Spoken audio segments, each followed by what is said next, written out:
ඉඳලා දාවි. අපි වෙද මහත්තයා පස්සේ ආලේ. මොකද මේ නෝනා නේද? ඔව්.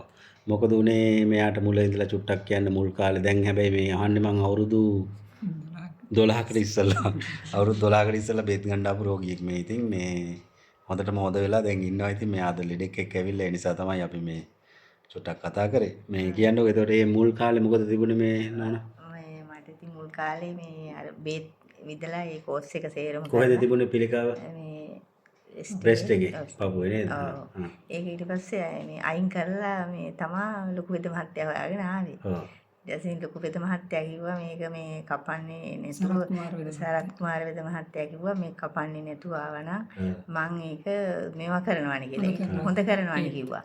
ඊට පස්සේ කිව්වා බය වෙන්න එපා.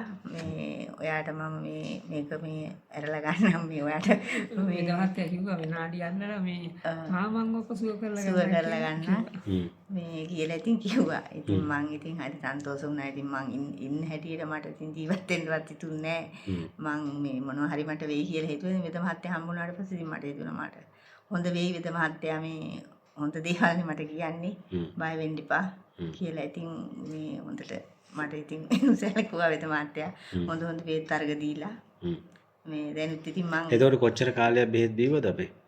වෙද මහත්තයාගෙන් මං මාස 3ක් වගේ තමයි ගත්තේ. මාස 3ක්. මාස 3යි. මාස 3ක් ගන්නකොට මට ඉතින් සුව වුණා. වෙද මහත්තයා ඊට පස්සේ මට කිව්වා කිසිම දෙයක් මේ බලන්න හදන්න යන්න එපා. හොඳට කාලා බීලා ඔයා ඉන්න. මේ ඔයාට කිසිම දෙයක් සල්ලි වේදම් කරන්න එපා. දැන් මේ ඔයාට මම ඔක්කොම හොඳ කරලා තියෙන්නේ කියලා කිව්වා. ඉතින් මං ඊට පස්සේ ඉතින් මට ඊට පස්සේ ආයෙත් සන්තෝෂ හිතුණා. ඉතින් ඇත්තටම මට සුවයිනේ දැන් කියලා. එතකොට දැන් මේ බෙහෙත් ටික නෝනාට හරියට කරලා දුන්නා. ඔව් වෙද මහත්තයා. හරියට ලොකු වෙද මහත්තයා කිව්ව විදිහට. ඉතින් මේ ඇවිල්ලා මේගොල්ලෝ දැන් අවුරුදු 12කට වැඩි නේද? අද 2026 ජූලි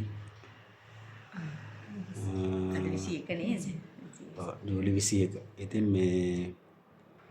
මේගොල්ලෝ දඬුවැඳුරුප්පට ආවේ දැන් අවුරුදු 12ක් 13කට විතර වගේ ඉස්සර. ඉතින් මගේ තාත්තත් ඉන්න කාලේ ඉතින් ඒ කාලේ හොඳ වෙච්ච ලෙඩු මේ ඉතින් 2014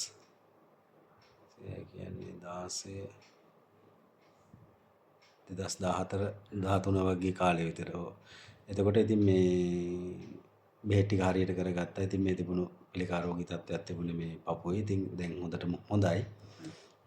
ජීව බලවේද මැදුර. එතකොට දඬුවැදුරු උපදේව හොග ගලේ වෙල. එතකොට අපි ඒ දවගේ කාලේ පුලස්ති වෛද්‍ය මධ්‍යස්ථානය කියන නමත් භාවිතා කරා දැනුත් භාවිතා කරනවා. ඉතින් හොඳයි නම් බොහොම සතුටුයි ඈ. දීර්ඝායුෂ වේවා ඈ. හොඳයි. හරි දෙල්ලට.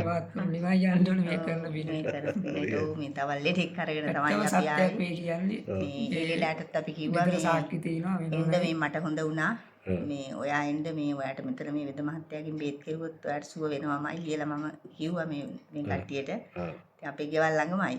ඊට පස්සේ තමයි ආවේ. අපි වෙද මහත්තයාගේ නම්බරේ මම ලියාගෙන තියාගෙන දැන් කවුරු හරි රෝගියෙක් ගැන කතා වෙන ඇහිච්ච ගමන් ටක් ගාලා ගිහිල්ලා බලයටම දෙනවා.